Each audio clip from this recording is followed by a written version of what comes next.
Toxic, a fairy tale for adults. Teaser ఎప్పుడో చూసిన, కిరాక్ ఉంది.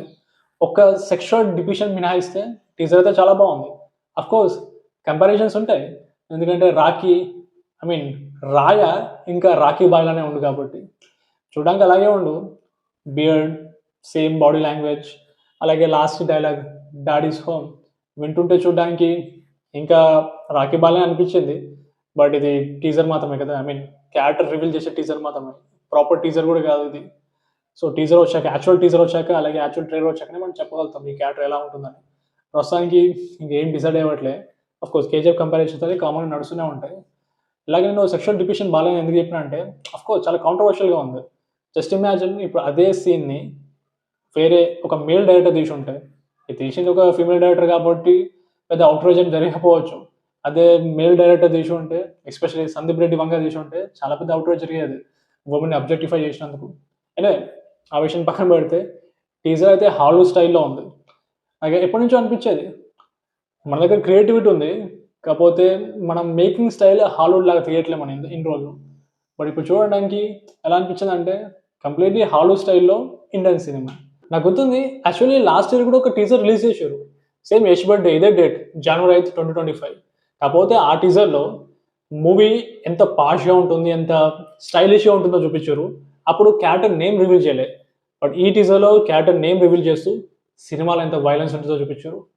ఈ టీజర్ రిలీజ్ కాకముందు హీరోయిన్ పోస్టర్స్ వస్తుండే, నాకు అనిపించింది, అరే సినిమాలో చాలామంది హీరోయిన్స్ ఉన్నారు, ఎంతమంది ఉంటే అసలు సినిమా రన్ టైం ఎంత ఉంటుంది, అసలు హీరోయిన్ క్యారెక్టర్ ఇంట్రొడ్యూస్ చేయడానికి టైం అయిపోతుందేమో, ఐ మీన్ ఇన్ని క్యారెక్టర్స్ ఇంట్రొడ్యూస్ చేయడానికి 1 hour అయిపోతుందేమో అనిపించింది.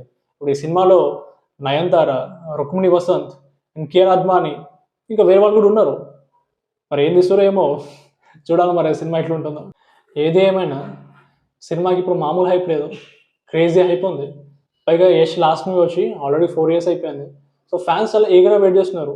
4 years అయిపోయింది కదా, ఇంత పెద్ద బ్రేక్ ఇచ్చిందంటే ఖచ్చితంగా మంచి కంబ్యాక్తో వస్తుండు.